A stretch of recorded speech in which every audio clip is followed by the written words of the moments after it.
Today's story. What's the story for today? I don't remember myself. I want to find out.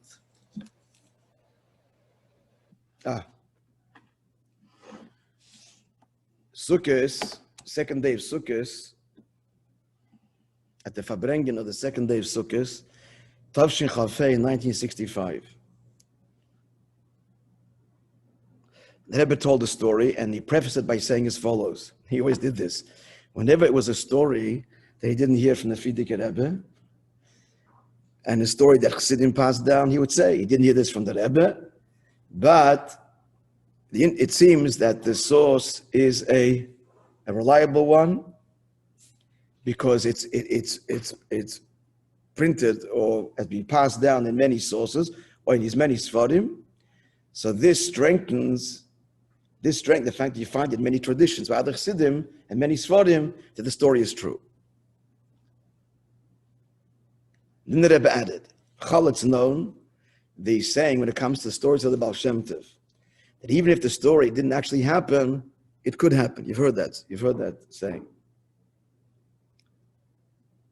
Especially in our case, where the story, as just mentioned, is Moishe is that it's true, and it's a wondrous story. Here we are, Tavshin Pei Aleph, Pele.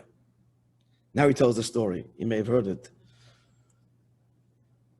So once, the Gdoilei Ha'ir of Mezhibush, these were the big Talmidei Chachamim, they came on Sukkot to visit the Sukkah of the Baal Shem Tov. You heard this Maisa? It's a Maisa Pele. And they saw, look at the Sukkah, and they timed it that the Sukkah wasn't kosher. So there was a long debate, and the Baal Shem Tov couldn't convince him that the Pi Halacha, the Sukkah that he's sitting in, is kosher. In the end, listen to this, he opened up his hand, went like this. And inside was a piece of parchment that said, Sukkos Rabbi Yisrael Ksheira. The Sukkah of Rabbi Yisrael is kosher, and signed Matat Sar HaPnim. Matat is the Malach, whose job it is to bring the praises of the Eibishter, praises of Eden to the Eibishter. Matat stands for Matat Rein. I don't know, we don't, I guess, say his name fully usually. So he's Sar HaPnim, the inner minister. So he gets the green light. Now, here's where you see the authenticity of the story.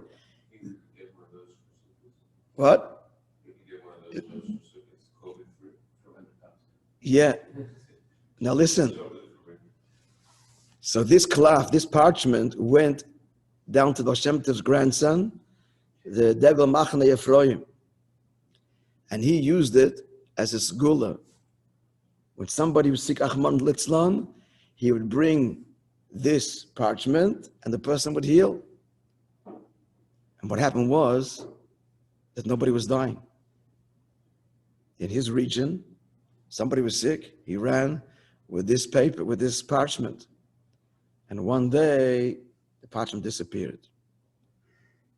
And the Einukal, I don't know this is the grandson of the Degel Machne Ephraim, explained that's because heaven couldn't agree that there should be no death, and therefore heaven took it back. So the question is, the Rebbe explained actually on two occasions, what's the hira? And listen, a meridika hira, a meridika lesson from here. I'm going to read it. Sukkot is, it says in the famous Gemara, you're familiar, you should take on the first day. First day, Sukkot is the 15th day. Why the first day?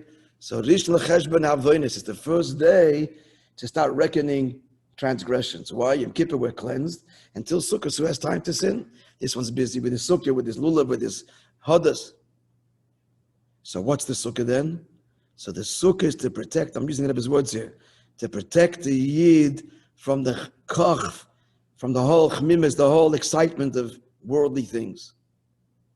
And therefore shouldn't be drawn into it, God forbid, and then transgress. So now, since Sukkot begins the Avodah, each person is Avodah.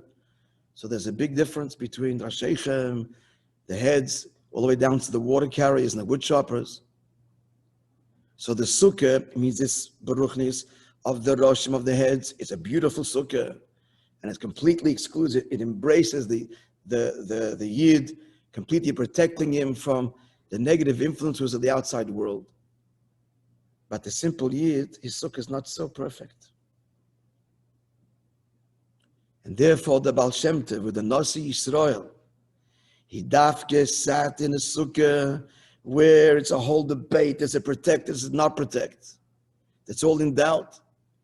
And why did he do so? By him sitting there as the Nasi, giving the koyach for such a Yid whose Sukkah, spiritual Sukkah is suspect, he too should be protected from the chamimisis, from the koch of the world.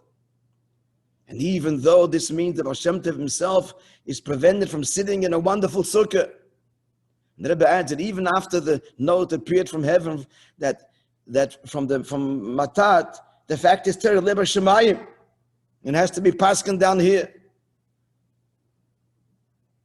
But Hashem Tov was not affected by that. He couldn't win the argument with the Gedolei, the big Talmid Chacham Mezhebush, and he remained there sitting, that even a Yid of Chayte Veitzachah, the wood chopper, that his sukkah, meaning Baruchnius, he too, and his matziv should be protected from Rishon Cheshbon Avonis.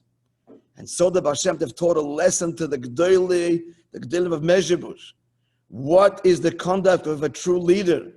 That he has to go down from his level, even though that's going to affect the descent for himself.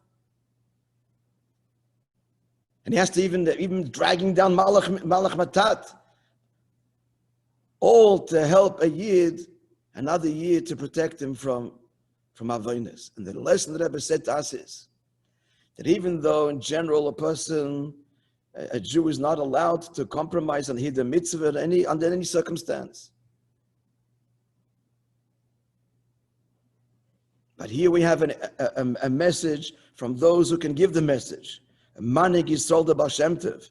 And he passed that even though a person has to look after himself, Adam your first obligation is to fix yourself and then fix somebody else. You just said this now where? We one of the piyutim on Yom Kippur. It was and the person shouldn't hide himself from his own flesh. Start with yourself, even though that's the normal seder. But there are ways and times that a Yid has to be mevater. He has to what? Forgo, better word, for his own Hiddur Mitzvah, in order to be mezakeh and help another Yid and help him Baruchnius.